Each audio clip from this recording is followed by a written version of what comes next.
Assalomu alaykum barchaga. Dofamin jamoasi tomonidan tayyorlangan onlayn biokimyo kursimizning navbatdagi soni bilan tanishib chiqamiz. Bugun sizlar bilan saxaroza va fruktoza haqida gaplashamiz. Shu paytgacha onlayn biokimyo kursimizda bir qancha mavzularni ko'rib o'rgandik. Mavzular ro'yxati mana bu yerda keltirilgan. Va bugun sizlar bilan nihoyat saxaroza va fruktoza mavzusiga yetib keldik. Lekin bugungi mavzuni yaxshi tushunishingiz uchun shu paytgacha o'tilgan darslarni albatta ko'rib chiqqan bo'lishingiz kerak. Videoni pauzaga qo'yib, mana bu mavzularning nomlariga alohida e'tibor qaratib ko'rsangiz bo'ladi. Biz esa bugungi saxaroza fruktoza mavzusini boshlaymiz. Bugungi darsimizni quyidagi rejalar asosida batafsil ko'rib o'rganamiz. Birinchi, saxaroza va fruktoza haqida. Ikkinchi, saxaroza va fruktozaning manbalari. Uchinchi, saxarozaning hazmlanishi. To'rtinchi reja, fruktozaning ichakdan qonga so'rilishi. Beshinchi, fruktozaning jigardagi metabolizmi. Va oltinchi, saxaroza va fruktoza metabolizmiga oid kasalliklar haqida. Tayyor bo'lsangiz, boshladik. Boshlandi. Avvaliga saxaroza va fruktoza haqida umumiy ma'lumotlarni ko'rib chiqamiz. Saxaroza bu disaxarid, ya'ni ikkita monosaxariddan tashkil topgan uglevod. Aynan qaysi monosaxaridlardan? Glyukoza va fruktozadan. Saxaroza so'zi lotin tilidan kelib chiqqan bo'lib, shakar degan ma'noni bildiradi. Bu juda ham muhim. Nega? Biz uglevodlarni 3 ta guruhga bo'ldik-ku o'tgan darslarimizda. Monosaxaridlar, disaxaridlar va polisaxaridlar. E'tibor bering, hammasida saxarid degan qo'shimcha bor. Chunki bu shakar degan ma'noni bildiradi. Aynan disaxaridlarning ichida saxaroza degan alohida bir uglevod bor. Demak, buning tarjimasi nima ekan? Shakar degan o'zbekchasiga. Kundalik hayotimizda ko'p ishlatiladigan oq shakar aynan saxaroza hisoblanadi. Biz juda ham ko'p mahsulotlarga qo'shib iste'mol qilamiz, ba'zan o'zini iste'mol qilamiz, to'g'rimi? Mana shu oq shakarning tarkibi deyarli 100% holatda saxaroza hisoblanadi. Demak, do'stlar, mana bu yerda yuqorida aytganimdek uglevodlarning klassifikatsiyasi ko'rsatilgan. Va biz juda ko'p uglevodlarni gaplashib bo'ldik. Kraxmal, glikogen, selluloza haqida gaplashdik, to'g'rimi? O'tgan darsimizda laktoza va galaktoza haqida gaplashdik. Glyukoza bilan maltozalarni ham ko'rib chiqqanmiz. Mana bugun bir-biriga bog'liq bo'lgan fruktoza va saxaroza haqida gaplashyapmiz. Saxaroza disaxarid bu yerda, fruktoza esa monosaxarid. Saxaroza glyukoza va fruktozaning yig'indisidan iborat. Bitta glyukoza va bitta fruktoza qo'shilganda saxaroza degan disaxarid hosil bo'ladi. Endi fruktoza haqida. Fruktoza bu monosaxarid, ya'ni uglevodlarning eng oddiy, eng kichkina shakli. Kimyoviy formulasi quyidagicha. Demak, bu yerda 6 ta uglerod, 12 ta vodorod va 6 ta kislorod bor. E'tibor bering, bu formula glyukozaga ham, galaktozaga ham tegishli. To'g'rimi? O'tgan darslarda aytdik-ku, bu glyukozaning ham formulasi, xuddi shu galaktozaning ham formulasi. Nega? Chunki bu uchala modda izomer moddalar hisoblanadi. Kimyoviy formulasi bir xil, molekulyar tuzilishida o'ziga yarasha farqi bor. Mana glyukoza, fruktoza, galaktoza. Mana shu uchala monosaxaridni ham formulasi bir xil, kimyoviy formulasi, lekin tuzilishida farq bor. Shuning uchun ular turlicha, bir-biriga o'xshamagan xossalarni namoyon qiladi. Fruktoza so'zi ham lotin tilidan olingan. Fructus degani meva. Shuning uchun fruktoza meva shakari deb aytiladi. Yoki inglizchada fruit degani meva-ku, mana shunga bog'lab eslab qolsangiz ham bo'ladi. Xullas, fruktoza bu meva shakari, chunki mevalar tarkibida juda ham ko'p uchraydi. Aynan shu meva tarkibida ko'p uchragani uchun ham fruktoza deb nomlangan. Hozir sizlarga qiziq bir ma'lumotni aytaman. Uglevodlarning shirinlik darajasi ko'rsatilgan mana bu jadvalda. Bu nima degani? Do'stlar, biz yuqorida ko'rsatgan mana bu uglevodlarning hammasi ham bir xil shirin ta'mga ega emas. Aslida uglevodlarga umumiy ta'rif berilganda shirin ta'mli organik moddalar deb aytiladi. Haqiqatdan ham uglevodlarning deyarli barchasi shirin ta'mga ega, lekin hammasi ham bir xil shirin emas. qaysidir uglevod juda ham shirin, qaysidir uglevodda shirinlik darajasi juda past, deyarli sezilmaydi. Qaysidirlarda shirin deb aytib bo'lmaydi, qaysidir uglevodlarni tatib ko'rganingizda. Hozir mana shu haqida gaplashamiz. Bu yerda uglevodlarning shirinlik darajasi aniq raqamlar bilan ko'rsatilgan. Birinchi, demak, uglevod nomlari va bu yerda shirinlik darajasi. E'tibor bering. Yuqoridan pastga qarab shirinlik darajasi kamayib boradi. Eng shirini qaysi ekan demak? Bugun gaplashayotganimiz fruktoza. Shirinlik darajasi 170-180 deya baholanadi. Ikkinchi, saxaroza. Buning shirinlik darajasi 100.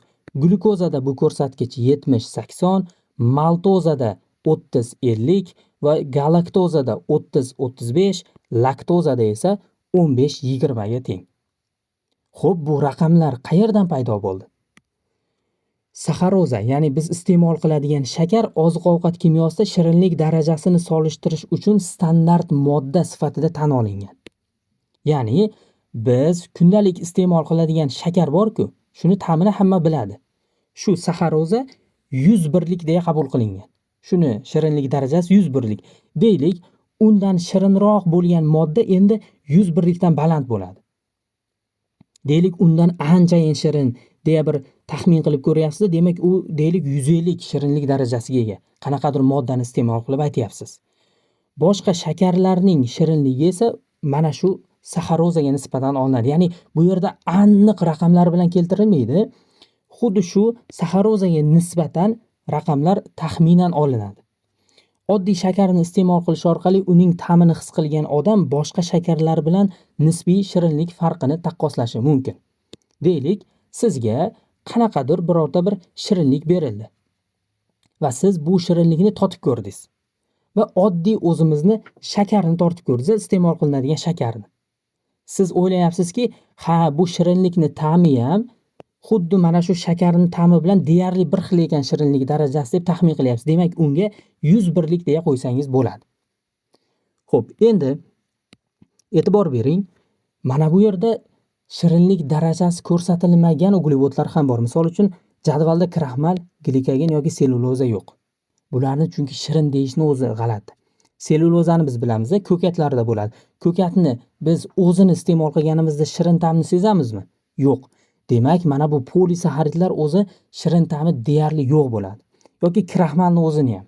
Kartoshkani iste'mol qilib ko'ring, shunchaki o'zini, unda shirin ta'mni sezmaysiz, to'g'rimi? Va hokazo. Demak, bu yerda yana bitta narsa bor. Shirinlik ta'mi bo'yicha o'tgan darsimizda gaplashgan galaktoza va laktoza berilgan. Laktoza nimada bo'ladi deb aytdik? Oddiy sutda bo'ladi. Siz xom yoki pishirilgan sutni ham shu ichib ko'radigan bo'lsangiz, hech nima qo'shmasdan, shakar qo'shmasdan, undagi shirin ta'm sezilar-sezilmas bo'ladi, to'g'rimi? Shuning uchun ham mana bu yerda jadvalda eng oxirida berilyapti. Shirinlik darajasi 15-20, ya'ni biz iste'mol qiladigan shakardan 5 marta kam. Endi fruktoza asalda bo'ladi. Asalni iste'mol qilganimizda hammamiz. Fruktoza asalning asosiy tarkibiy qismlaridan hisoblanadi. Asal juda ham shirin, biz iste'mol qiladigan shakardan anchayin shirin. Chunki fruktozaning shirinlik darajasi 170-180 ga teng. Xo'p, endi davom etamiz. Saxaroza va fruktozaning manbalari, ya'ni bu moddalar qaysi mahsulotlarda uchraydi? Saxaroza va fruktoza kundalik iste'molimizda eng ko'p uchraydigan uglevodlar hisoblanadi. Ular tabiatda ham, oziq-ovqat sanoatida ham keng tarqalgan. Biz kundalik iste'mol qilinadigan shakar yoki qandolat mahsulotlari, shirinliklar, tortlar va hokazo, yoki biz sevib iste'mol qiladigan mevalar, mana bularning tarkibida saxaroza yoki fruktoza yoki ikkalasi ham albatta uchraydi. Saxaroza tabiatda ko'plab o'simliklarda mavjud. Avvaliga mana shu saxaroza qaysi mahsulotlarda uchrashini alohida ko'rib chiqaylik, keyin fruktozani ko'ramiz. Quyidagi ikkita o'simlikda juda ko'p miqdorda saxaroza to'planadi. Bular shakarqamish va qand lavlagi. Butun dunyoda iste'mol qilinadigan shakar asosan shu ikki o'simlikdan olinadi. Mana bu bor-ku, biz iste'mol qiladigan oddiy oq shakar. Shu qayerdan olinadi desa, bu shakarqamish va qand lavlagidan olinadi. Butun dunyoda shunaqa. Qanday kechadi jarayon? Avvaliga sharbat ajratib olinadi, keyin tozalanadi, ana undan keyin kristallanadi va oxirida oddiy oq shakar, ya'ni saxaroza hosil bo'ladi. Bu qisqacha bu yerda berib o'tdik. Shuning uchun do'konlarda sotiladigan oq shakar deyarli 100% saxaroza hisoblanadi. Saxaroza ko'p bo'lgan mahsulotlar. Biz shakarda borligini aytdik-ku, keling endi umumiyroq qilib aytamiz. Biz kundalik iste'mol qilayotgan oziq-ovqatlarda aynan qaysi birlarida shu saxaroza bor. Demak, biz aytgan shakar, qandolat mahsulotlari, pechenye va tortlar, shokolad, gazli ichimliklar, ayrim siroplar. Soddaroq qilib aytganda-chi, shu shakar qo'shiladigan har qanday shirin mahsulotlarning tarkibida saxaroza bor deb eslab qolsangiz ham bo'ladi. Biz yuqorida aytgan mahsulotlar tabiiy mahsulotlar emasdi, to'g'rimi? Ya'ni qandolat mahsulotlari, shirinliklar va hokazo. Lekin saxaroza haqiqiy mevalarda ham uchraydi, tabiiy mahsulotlarda ham. Lekin mevalarda bir nechta uglevod aralash holda bo'ladi. Ya'ni mevani shirinligi faqat bitta uglevodga bog'liq bo'lmaydi odatda. Ko'pchilik mevalarda quyidagi 3 ta uglevod bo'ladi. Bular fruktoza, glyukoza va saxaroza. Ularning nisbatlari meva turiga qarab farq qiladi. Demak, qaysi biridadir saxaroza ko'p, qaysi biridadir glyukoza, qaysi biridadir fruktoza ko'p bo'ladi. Saxaroza shakar qamish va qand lavlagidan tashqari pishgan banan va ananasda ham ko'p miqdorda bo'ladi. Demak, tabiiy mahsulotlardan juda ko'p mevalarda saxaroza bor. Endi qaysi mevalarda miqdori ko'proq bo'ladi desa, pishgan bananda, ananasda va yuqorida aytganimizdek qand lavlagi va shakar qamishda saxarozaning miqdori yuqori bo'ladi. Endi esa fruktozaning manbalarini ko'rib chiqamiz. Fruktoza tabiatda juda keng tarqalgan bo'lib, ayniqsa mevalarda ko'p uchraydi. Shuning uchun ham bu fruktoza deb nomlangan, to'g'rimi? Fruktos degani meva degani.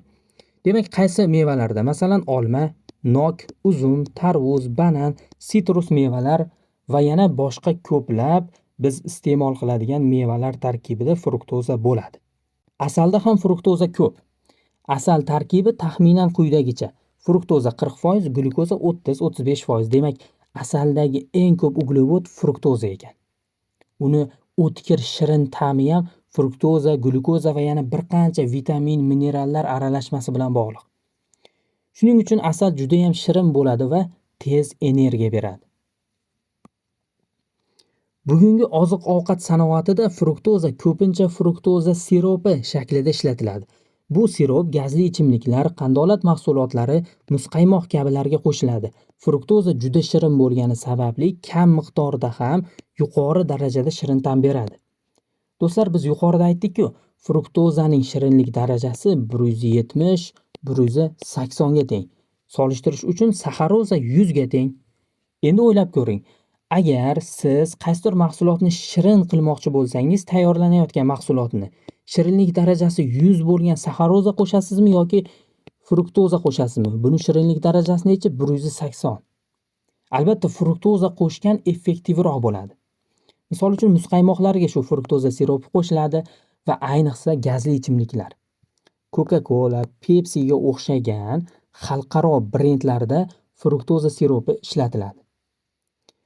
Oddiyroq yoki kichikroq korxonalar mana shunday shirin gazli ichimliklar ishlab chiqarayotgan bo'lsa, ular odatda saxarozadan ko'proq foydalanadi, ya'ni shakardan, oddiy shakardan ko'proq foydalanadi. Lekin fruktoza sirop qo'shiladigan bo'lsa, u haqiqatda o'zgacha shirin ta'mni hosil qiladi. Mavzuyimizni mana shu yergacha bo'lgan qismiga qisqacha xulosa qilamiz. Saxaroza glyukoza va fruktozadan tashkil topgan disaxarid ekan. Fruktoza esa mevalarda uchraydigan oddiy monosaxarid. Lekin saxaroza ham hazm bo'lganda glyukoza va fruktozaga parchalanadi. Ya'ni saxaroza faqat ichaklargacha shu holda qoladi xolos. Ichaklarga tushgandan keyin glyukoza va fruktozaga aylanib, ana undan keyin qonga so'riladi. Demak, saxarozaning qondagi shakli bu fruktoza va glyukoza bo'ladi. Davom etamiz. Saxarozaning hazmlanishi. Saxaroza ingichka ichakda parchalanadi. Aniqrog'i, bu jarayon ingichka ichak vorsinkalarining mikrovorsinkalarida sodir bo'ladi. Ya'ni bu devor oldi hazmi deyiladi va biz bu haqida oldingi darslarimizda qayta ko'p ta'kidladik. Hozir qisqacha ko'rib chiqamiz xolos. Saxarozani parchalaydigan ferment bu saxaraza fermenti. Do'stlar, bu haqida oldin ham aytgandim. Oxiri aza bo'ladigan bo'lsa qo'shimchasi. Bu fermentlarning nomi. Demak, saxarozani parchalaydigan ferment bu o'z-o'zidan saxaraza ferment hisoblanadi. Bu ferment enterotsit membranasida mikrovorsinkalarda joylashgan. Mana bu rasmlarda ko'rsataman hozir. Demak, saxaroza og'iz bo'shlig'i, qizilo'ngach, oshqozon orqali ingichka ichakkacha yetib keladi. Yo'lda hazmlanmaydi. Og'iz bo'shlig'ida ham, qizilo'ngachda ham, oshqozonda ham hazmlanmaydi. Chunki u disaxarid. Ingichka ichakka tushgandan keyin mana ko'rib turibsiz, ingichka ichakda nima bo'ladi? Parchalanadi, glyukoza va galaktozani hosil qiladi. Mana bu ingichka ichakning vorsinkalari. Ichki qismi bu yerda. Vorsinkalar ko'rsatilgan. Mana shu vorsinkalarning yuqori qismida, mana bu bitta vorsinka bo'ladigan bo'lsa, mana bu qismlarida, uchki qismlar desak ham bo'ladi. Shu yerda mikrovorsinkalar joylashgan. Mana bu xifchin yoki tuklarga o'xshash tarzda joylashgan, to'g'rimi? Mana shular mikrovorsinkalar. Bu enterotsit, ya'ni ichak hujayralari mana bular. Mana shu mikrovorsinkalarda fermentlar bo'ladi. Saxaraza fermenti bo'ladi mana shu yerda. Shu ferment saxarozani parchalaydi. Bu yerda saxaroza suv bilan birikadi, ya'ni reaksiyaga kirishadi, glyukoza va fruktozaga aylanadi. Bu gidroliz reaksiyasi deyiladi, suv ishtirok etayotgani uchun. Gidro degani suv, lizis esa parchalash degani. Saxaroza suv orqali parchalanyapti-da, glyukoza va fruktozani hosil qilyapti. Bu reaksiya saxaraza fermenti ishtirokida amalga oshadi. Natijada bir molekula glyukoza va bir molekula fruktoza hosil bo'ladi. Organizm disaxaridlarni qonga so'ra olmaydi. Uglevodlar faqat monosaxarid shaklida qonga so'riladi. Shuning uchun ham saxaroza ichaklarda parchalanyapti. Xullas, saxaroza organizmga so'rilishi uchun albatta parchalanishi shart. Agar parchalanmasa, organizmga so'rilmasdan shu saxaroza holida ichaklardan tashqi muhitga chiqarib yuboriladi. Demak, saxarozaning hazmlanishi ingichka ichakda saxaraza fermenti ishtirokida sodir bo'ladi va glyukoza va fruktozani hosil qiladi parchalanib. Fruktozaning qonga so'rilishi. Ana endi biz saxarozani parchalash orqali hosil qilingan fruktozani qonga so'rilishini ko'rib chiqamiz. Bu yerda albatta glyukoza ham qonga so'riladi, lekin biz glyukozani qay tarzda qonga so'rilishini oldingi darslarda gaplashib bo'lganmiz. Demak, hosil bo'lgan fruktoza qanday qilib ichakdan qonga so'rilishini ko'rib chiqamiz. Bu jarayon glyukoza va galaktozaning so'rilishidan biroz farq qiladi. Fruktoza ham ingichka ichakda qonga so'riladi. Ingichka ichakning o'zida mana bu reaksiya amalga oshyapti va shu ingichka ichakning o'zida fruktoza qonga so'riladi. U ichak bo'shlig'idan enterotsitga GLUT5 transporteri orqali kiradi. GLUT5 fruktoza uchun maxsus transporter bo'lib, ish jarayonida energiya sarflamaydi. U yengillashgan diffuziya orqali ishlaydi, ya'ni fruktoza yuqori konsentratsiyadan past konsentratsiya tomonga o'tadi. Keling, mana bu sxemada shu jarayonni ko'rsataman. Bu tomon ichak bo'shlig'i. Bu yerda saxaraza fermenti ishtirokida biz bilgan saxaroza mana shu qismda ichak bo'shlig'ida parchalandi va fruktoza, glyukozani hosil qildi. Mana bu ichak hujayrasi, ya'ni enterotsit. Fruktoza mana shu ichak hujayrasiga so'rilib, ana undan keyin qonga o'tkazilishi kerak. Shu jarayon qanday amalga oshadi? Yuqorida aytganimdek, bu GLUT5 orqali amalga oshadi. GLUT5 degan transporter bor. Bu transporter fruktoza mana bu ichak bo'shlig'ida ko'payganda ishlaydi va fruktozani enterotsit, ya'ni ichak hujayrasi ichiga olib kirib qo'yadi. Bu hech qanaqa energiya talab qilmaydi. Yengillashgan diffuziya deyiladi shuning uchun. Galaktoza bilan glyukozani e'tibor bering, bular biroz boshqacha ishlardi. SGLT1 transporter orqali ishlardi va bu ikkilamchi aktiv transport hisoblanardi. Ya'ni qaysidir ma'noda energiya talab qilardi bu. Lekin fruktoza metabolizmida bunaqa emas.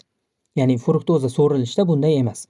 Fruktoza, demak, GLUT5 orqali yengillashgan diffuziya orqali, demak, ichak hujayrasiga, enterotsitga kirib oladi.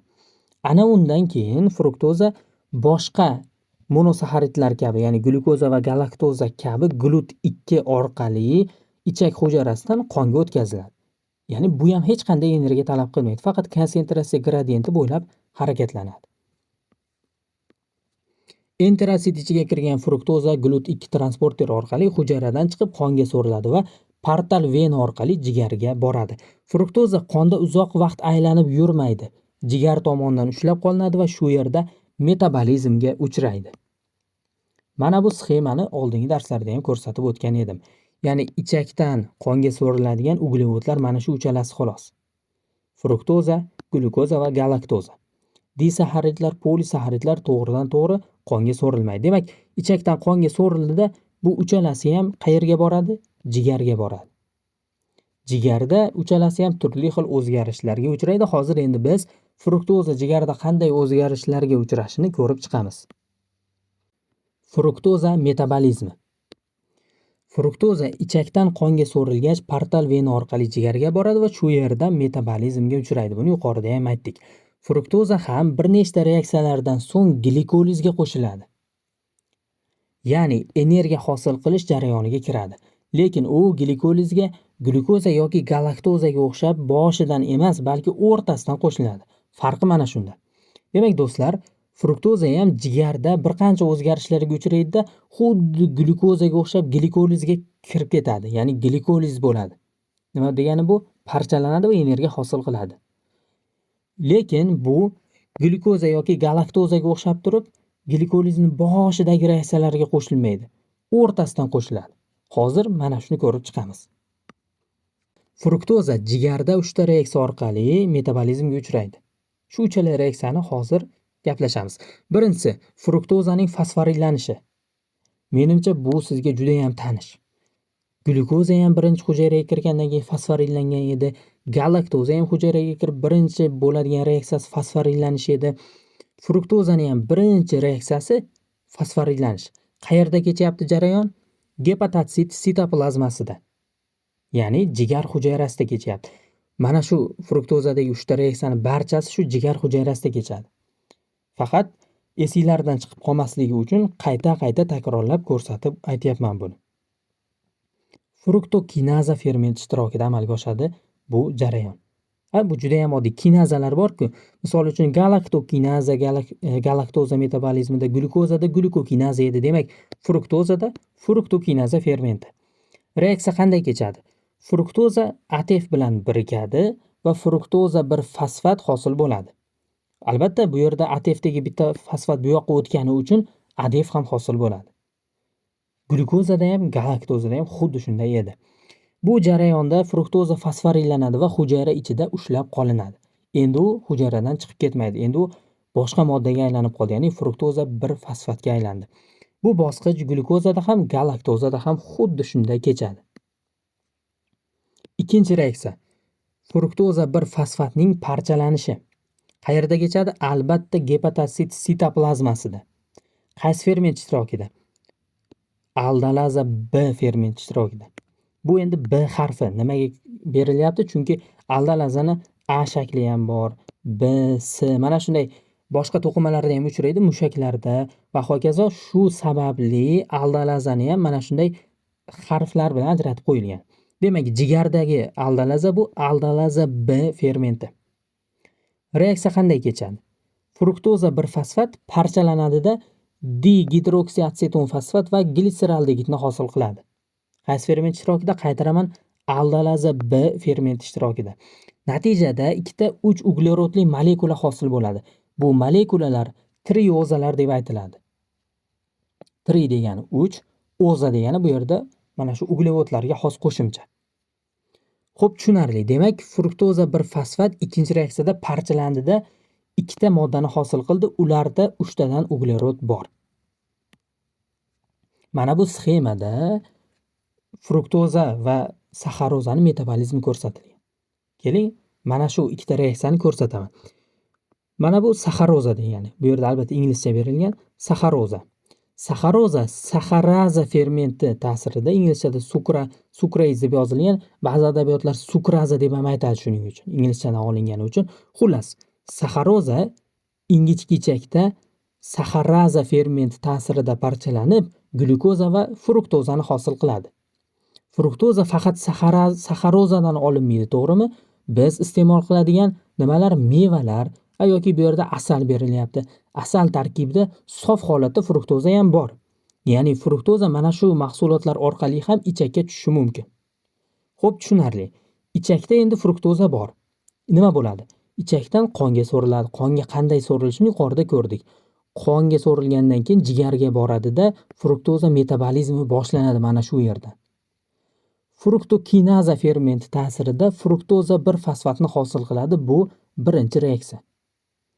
Ikkinchi reaksiya aldolaza B fermenti ishtirokida amalga oshadi. Natijada dihidroksiatseton fosfat va glitseraldegid hosil bo'ladi. Bularda 3 tadan uglerod bor. Chunki fruktoza 1 fosfat parchalanib mana shu moddalarni hosil qildi. Mana shu ikkinchi reaksiya edi. Biz ikkita reaksiyasini ko'rdik. Endi hozir uchinchi reaksiyaga o'tamiz. Glitseraldegidning fosforillanishi. Yuqorida glitseraldegid hosil bo'ldi-ku. Mana bu glitseraldegid. Mana shuning fosforillanishini ko'rib chiqamiz. Bu uchinchi reaksiyasi. Qaysi ferment ishtirok etadi? Trioza kinaza. Albatta fosforillaydiganlar kinaza deb aytiladi. Reaksiya qanday kechadi? Glitseraldegid albatta ATF bilan birgalikda glitseraldegid 3 fosfat va ADF ni hosil qiladi. Xullas, 3 ta reaksiya orqali hosil bo'lgan moddalar quyidagilar hozircha. Dihidroksiatseton fosfat va glitseraldegid 3 fosfat. Adashmasangiz, agar eslab ko'rsangiz yaxshilab, bu ikkala modda glikolizda ham bor edi. Demak, glikolizga kirishga tayyor. Bu moddalar bevosita glikoliz yo'liga kiradi. Chunki bular glikolizning oraliq mahsulotlari hisoblanadi. Xullas do'stlar, 3-reaksiya mana bu yerda amalga oshdi. Bu yerda ham trioza kinaza, ya'ni kinaza degani fosforillaydigan ferment ishtirok etdi-da, glitseraldegidni fosforilladida glitseraldegid 3 fosfatni hosil qildi. Demak, bizda bor glitseraldegid 3 fosfat va dihidroatseton fosfat. Xuddi shu moddalar biz oldingi darslarda ko'rgan glikolizda ham bor edi. Hozir mana yaqinlashtirib ko'rsataman. Fruktoza 1,6 bisfosfat degan modda glikolizda, bu ham aldolaza fermenti ta'sirida parchalanarda nimani hosil qilardi? Glitseraldegid 3 fosfat va dihidroksiatseton fosfatni hosil qilardi. To'g'rimi? Mana shu moddalar hozir fruktoza metabolizmida ham hosil bo'ldi. Demak, bu moddalarni taqdiri qanday kechadigan bo'lsa, endi ana bu fruktoza ta'sirida hosil bo'lgan xuddi shu moddalar ham mana shunday tarzda reaksiyalarga kirishib ketadi. Mana buni davomi bor-ku, biz ko'rib chiqamiz bularni. Oxirida piruvat kinaza ta'sirida piruvatni hosil qiladi. Bu jarayonda ATF hosil bo'ladi, to'g'rimi? Albatta fruktoza metabolizmi ham ATF sarfladi. Endi u ATF hosil qilishi ham kerak mantiqan. Albatta hosil qiladi ham. Chunki mana bu moddalar keyingi reaksiyalarda ATF hosil qilar edi. Glikolizda gaplashgandik. Buni hozir alohida ko'rsatib o'tmayman, lekin eslab qoling, mana shu glitseraldegid 3 fosfat va dihidroksiatseton fosfat. Mana shu ikkala modda fruktoza metabolizmida ham hosil bo'lar ekan. Fruktoza metabolizmi mana shu moddalar hosil bo'lishi bilan tugaydi. Mana sxemada e'tibor bering. Mana dihidroksiatseton fosfat va glitseraldegid 3 fosfat nima bo'ladi? Glikolizga kirib ketadi. Ya'ni xuddi glyukozaga o'xshab energiya hosil qiladi. Yoki glikogenezga kiradi. Ya'ni glikogen sintezlaydi. Glyukoza zaxira holatga o'tardi-ku, xuddi shunaqa. Albatta bu ham alohida mavzu, buni ko'rib chiqamiz. Yoki glikoneogenezda sarflanadi. Glyukoza bo'lmagan moddalardan glyukozani hosil qilish uchun sarflanib ketadi. Xullas, organizmga foydasi tegar ekan. Xo'p, endi mana bu yerda fruktoza metabolizmining umumiy sxemasi ko'rsatilgan. Fruktokinaza ta'sirida fruktoza 1 fosfatni hosil qildi. Aldolaza B fermenti ta'sirida dihidroksiatseton fosfat va glitseraldegidni hosil qildi. Keyin trioza kinaza ta'sirida mana bundan glitseraldegid 3 fosfat hosil bo'ldi va u endi odatda glikolizga kirib ketadi. Ya'ni energiya kerak bo'lsa, o'zidan energiya hosil qilib beradi. Mana shu bilan fruktozaning uchala reaksiyasi, ya'ni fruktoza metabolizmi o'z nihoyasiga yetadi. Yana bitta muhim ma'lumot bor bu yerda. Yodingizda bo'lsa, normal holatda galaktoza jigarda to'liq metabolizmga uchrab, qonda aylanib yurmasligi haqida oldingi darslarda aytgan edik. Xo'sh, fruktoza ham qonda aylanib yurmaydimi yoki ma'lum miqdorda qonda ham bo'ladimi? Fruktoza ham jigarda to'liq metabolizmga uchraydi, lekin fruktoza juda ko'p iste'mol qilinsa, oz miqdorda qonga chiqib ketishi ham mumkin. Qonga chiqqan fruktoza aylanib yana jigarda baribir metabolizmga uchraydi. Xo'sh, qonda fruktoza aylanib yuradigan bo'lsa, bu zararli emasmi? Misol uchun, galaktoza qonda deyarli bo'lmaydi. Agar qonda bo'lsa, bu patologik holat, u organizmni zararlaydi deb o'tgan darsda aytdik. Fruktoza bilan bunday emas. Fruktozani juda ko'p iste'mol qilib yuboradigan bo'lsak, fruktoza jigarda metabolizmga uchrashga ulgurmay qolib turib, qonga chiqib ketishi ham mumkin va qonda ma'lum miqdorda aylanib yuradi. Lekin fruktoza toksik ta'sirga ega bo'lmagani uchun zararlab qo'ymaydi. Kamdan kam hollarda mushak, buyrak, yog' to'qimasidagi geksokinaza fermenti fruktozani ham fosforillashi mumkin. Haligi glikolizda bor edi-ku, gaplashgandik mana. Geksokinaza va glukokinaza. Mana shu fermentlardan birinchisi, ya'ni geksokinaza fermenti, xo'p, mana bu yerda geksokinaza fermenti fosforillab qo'yishi mumkin fruktozani. Bunda fruktoza 6 fosfat hosil bo'ladi va u to'g'ridan-to'g'ri glikolizga kiradi. Lekin, xo'p, e'tibor bering mana bu yerda.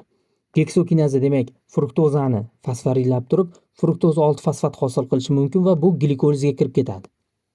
Lekin do'stlar, geksokinaza glyukoza bilan fruktoza tursa, albatta glyukozani fosforillaydi, fruktozani emas. Juda sekin ishlaydi shuning uchun bu reaksiya. Geksokinaza juda ham sekin tarzda fruktozani ham fosforillab glikolizga kirgizib yuborishi mumkin. Bu galaktozadan farqi. Xullas, fruktoza juda kam miqdorda qonda ham bo'lishi mumkin va bu normal holat, patologik holat emas. Mavzuyimizga oid 2 dona kasallik bor. Hozir mana shular haqida qisqacha aytib o'taman. Fruktokinaza yetishmovchiligi. Bu fruktoza metabolizmi bilan bog'liq eng yengil irsiy kasallik hisoblanadi. Bu kasallikda jigarda fruktokinaza fermenti yetishmaydi. Chunki kasallikning nomini qarang, fruktokinaza yetishmovchiligi. Shu fermentning yetishmasligi. Normal holatda fruktoza metabolizmi quyidagicha boshlanadi. Buni yuqorida aytdim. Fruktoza ATF bilan birikadida fruktoza 1 fosfatni hosil qiladi va fruktokinaza fermenti ishtirokida amalga oshadi bu reaksiya. Agar shu ferment yetishmasa, fruktoza fosforillanmaydi va metabolizmga kira olmaydi. Ya'ni fruktoza qonga chiqib ketadi. Kam emas, endi ko'p miqdorda chiqib ketadi, chunki umuman fruktokinaza fermenti yo'q. Natijada fruktoza jigarda ushlab qolinmaydi va qonda aylanib yuradi. Keyin buyrak orqali siydik bilan chiqariladi. Bu fruktozuriya deyiladi. Shuning uchun bu kasallik essensial fruktozuriya deb ham ataladi. Essensial degani birlamchi, o'ziga xos yoki tug'ma degan ma'nolarni beradi. Ya'ni organizmni o'zida muammo borligini anglatadi essensial so'zi. Essensial fruktozuriya. Ya'ni fruktoza siydikdan chiqib ketyapti, muammo organizmni o'zida degan ma'noni beradi bu nom. Xo'p, endi nima bo'ladi?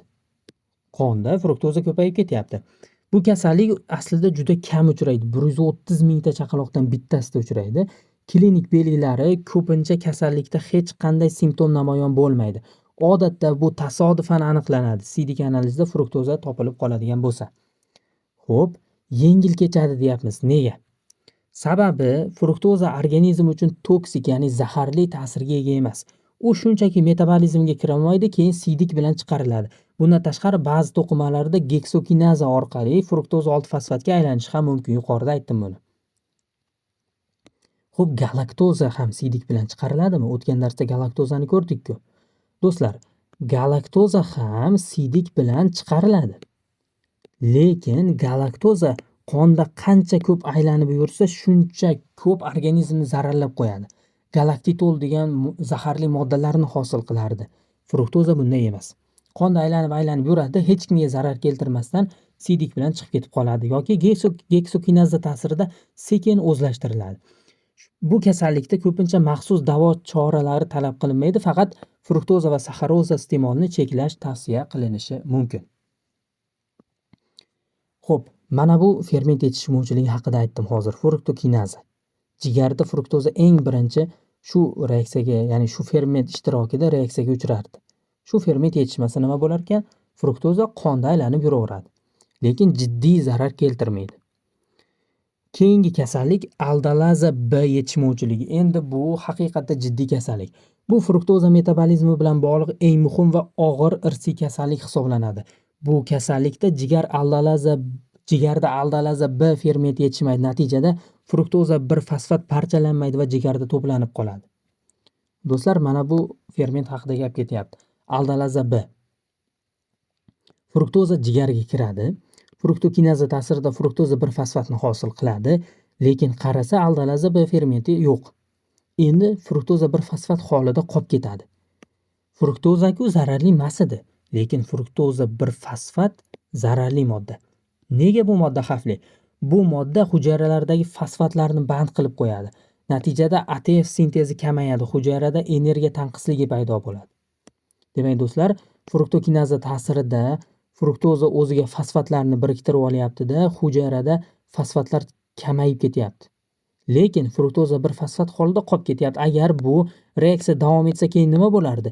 Glikolizga kirib turib bu ko'pgina ATF hosil qilib beradi, hujayraga energiya berardi. Fosfatlar almashinuvi to'xtab qolmasdi. Lekin fruktoza 1 fosfat holida agar qoladigan bo'lsa, fosfatlar yo'q bo'lib qoladi, hujayrada kamayadi. Natijada energiya ham kamayadi, chunki bu moddani hosil bo'lguncha ham organizm ATF sarflayapti. Xullas, glikogenoliz ham, glikoneogenez ham sekinlashadi. Buni kelasi darslarda nimaligini yana ko'rib chiqamiz. Mana shunday ta'sirlar sababli muammo paydo qilyapti. Demak, asosan jigarda muammo paydo qilyapti. Xo'p, bu bola fruktoza yoki saxaroza iste'mol qilgandan keyin simptomlar paydo bo'ladi. Qusish, gipoglikemiya, terlash, letargiya, ya'ni uyquchanlik, jigar kattalashishi, jigar zararlanishi hisobiga sariqlik paydo bo'ladi. Bu kasallik 20 ming chaqaloqdan bittasida uchraydi. Ba'zi adabiyotlarda 30 ming chaqaloqdan ham deyiladi. Asosiy davolash usuli fruktoza va saxarozani dietadan chiqarib yuborish hisoblanadi. Demak, do'stlar, bugun sizlar bilan saxaroza va fruktoza haqida gaplashdik. Saxaroza bu disaxarid ekan. Shirin modda, haqiqatda shirinlik darajasi 100. Bu fruktozadan keyin ikkinchi o'rin degani. Fruktozada 170, 180 bo'ladi. Bu ikkala modda ham bizning kundalik iste'molimizda katta bir ahamiyatga ega. Chunki shokoladlar, asal, mevalar tarkibida saxarozani ham, fruktozani ham topishimiz mumkin. Saxaroza qonga so'rilmaydi, u albatta parchalanib fruktoza holatida qonga so'riladi. Fruktoza 3 dona reaksiya orqali metabolizmga uchraydi va glikolizga qo'shilib ketadi. Bugungi mavzuyimizning xulosasi mana shulardan iborat. Bizning onlayn kurslarimizda yanada ko'proq va sifatli ma'lumotlarni ustozlar nazorat ostida, ularning ko'magida tartib bilan o'qib o'rganishingiz mumkin. Onlayn kurslarimizda yana mavzularga oid klinik keyslar, ya'ni vaziyatli masalalar ham tahlil qilinadi. Batafsil ma'lumot olish uchun administratorga murojaat qiling yoki Telegram kanalimiz orqali biz bilan bog'laning. Bugungi ma'lumotlarimiz mana shulardan iborat edi. Ijtimoiy tarmoqdagi sahifalarimizga obuna bo'ling. Ayniqsa Telegram kanalimiz orqali mavzuning prezentatsiyasini va yana boshqa qo'shimcha ma'lumotlarni topishingiz mumkin. E'tiboringiz uchun rahmat. Sog' bo'linglar, salomat bo'linglar. Keyingi darslarda ko'rishguncha.